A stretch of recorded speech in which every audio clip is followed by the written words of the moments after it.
Good morning, Dan and Amy. And Zachary Wood is a recent graduate of Williams College, rose to some renown last year when he testified before Congress about free speech on campus.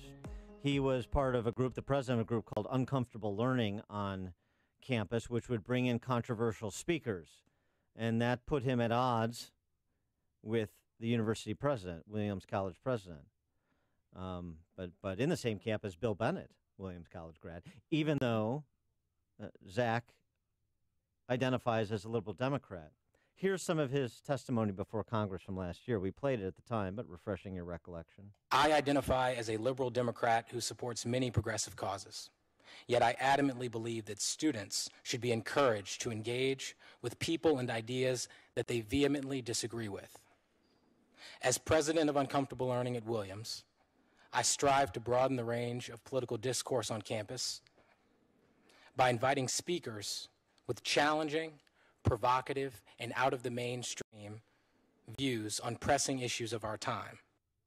Well, boy, this is a difficult environment for Zach, who identifies as a liberal Democrat, with the position, it seems, of the left. And he's got a book out about his life, including his time at Williams. He's on to his career now. He's going to be working for The Atlantic. Sat down. It's the this week's issue of edition of Against the Current features Zach Wood. We had about an hour-long conversation. Really good conversation, if I do say so myself. Really good dialogue because he's a very smart young man, and it was a lot of fun. So you should check that out. We'll get into much more depth than we'll be able to get into here. But with that, we're pleased to be joined by Zach Wood. Again, the book Uncensored, My Life in Uncomfortable Conversations at the Intersections of Black and White America. Zach, thanks for being with us. Appreciate it.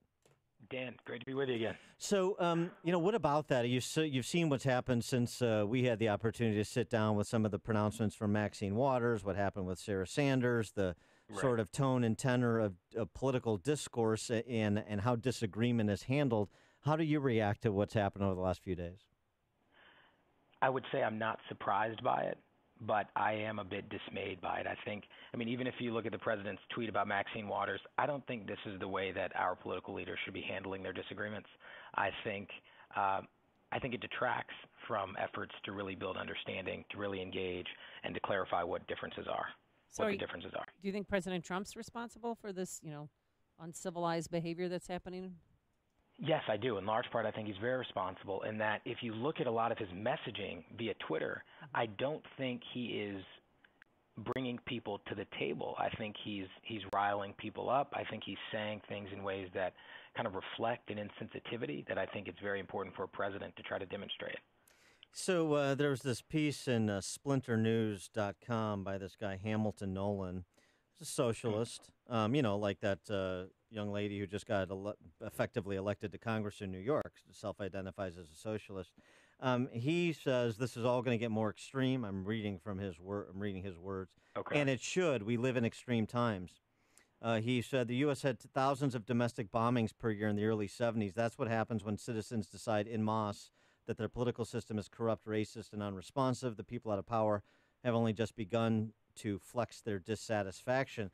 Referencing the Weathermen from the 70s and domestic terrorism, is that healthy? No, I don't. The fact that he's saying he thinks things are going to get worse and become more extreme, I understand that conjecture. I don't. I'm not so sure I would disagree with that. I hope I'm wrong. I hope he's wrong. I hope things get better. But I do think perhaps the analogy, the example there might be a little imprecise. What about all of the call from Maxine Waters and what we've seen play out with just yesterday with Mitch McConnell and Elaine Chao? Do you agree with the idea of seeking out Trump officials and cabinet members and anybody that's ever uttered the word Trump with something other than disdain and publicly shaming them? What do you think of the so-called shame mobsters? I don't. I have a lot of respect for Maxine Waters, but I do not. I don't believe in public shaming. I think that interrogating this is important, and I think it's important for people to not assume that they understand why those who support Donald Trump, that they understand why without actually looking first or talking to someone first. There are a range of reasons to support any political figure or candidate, to support any president.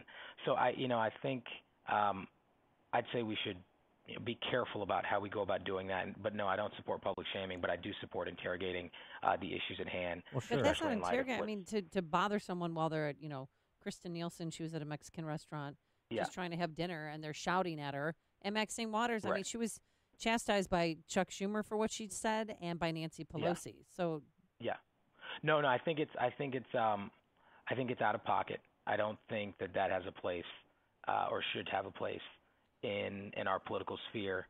I think we should put pressure on the president, and I think we should try to understand those who support him, especially those who disagree with him. But no, I don't support public shaming of that kind at all. I'm not surprised to hear you say that. I'm not going to assume I know why. Why do you respect, or you say you have a lot of respect for Maxine Waters? Why is that? For me, it is because she has put first throughout her political career issues that are facing minorities, issues that are facing women. From inequality, social mobility, economic opportunity, ways of increasing diversity using various mechanisms of our governmental institutions. That's a priority for her, and I respect that. And even when I disagree with her on issues, I respect that commitment that she's demonstrated ethically to those issues. Are you, as someone who is of the left, as you say, but is committed to free speech and kind of intellectual pluralism, are you concerned when you see the ACLU reform or denigrate, one could argue, their guidelines on free speech by saying that speech that denigrates such groups can marginalized groups can inflict serious harms and is intended to and often will impede progress towards equality? They're sort of starting to couch their position on free speech within the context of the college campus, so to speak, and so that they seem more open-minded to constricting speech that offends, which of course has a chilling effect on speech in general. Yeah, no, I do. I have some misgivings about that, some qualms. I understand what they're trying to do. I think that it's indelicately formulated. I think they've got to rethink it. And I'm not pleased with the fact that I see how that one of the implications could certainly be that it has a chilling effect and really deters certain kinds of speech. So, if for them to make a statement that speech can have effects, that speech can make people feel certain emotions that may be difficult to cope with, that's a conversation we should have. But in terms of restricting it, that's where I part company. All right. So in your new book, Uncensored, you talk about your upbringing and how you became a crusader. Can you give us a little tease or so that we go by the book? So one big thing was that, I started going to private schools when I was in fourth grade. And, I lived in a disadvantaged community. And because I was going to a private school, the overwhelming majority of my peers came from more affluent backgrounds. They were white. I was black. I was one of 2 or 3 black students in my grade at the time. And so it really, for me, I think this kind of phrase is overused, but it was in some sense a bit of a culture shock. And so I had to be open to learning from them and forging relationships with them. I had to really try to get a sense of how they saw things. There were various assumptions and preconceived notions about race that they held. And again, this is fourth grade, right? So all of this is based upon conversations at the dinner table and what you hear from your parents. But I had to really be open to trying to understand them. And that, for me, was an early step in kind of cultivating a greater sense of empathy and really just building an interest in understanding people. He is Zach Wood. He's the author of Uncensored, My Life and Uncomfortable Conversations at the Intersection of Black and White in America. Zach, thanks so much for joining us. Appreciate it. And he joined us on our turnkey.pro answer line.